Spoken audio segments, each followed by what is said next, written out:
Mexico Clásico in Rockford unveils a 6-liter margarita at its anniversary bash to celebrate a dozen years in business.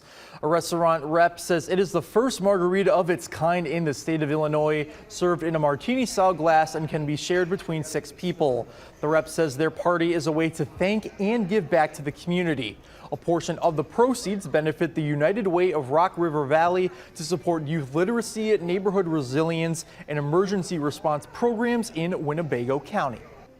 We provide books all over the community to all ethnicities, and we have some books that are English and Spanish, so we're really excited that today's profits will go towards that, towards purchasing books that are written in English and Spanish.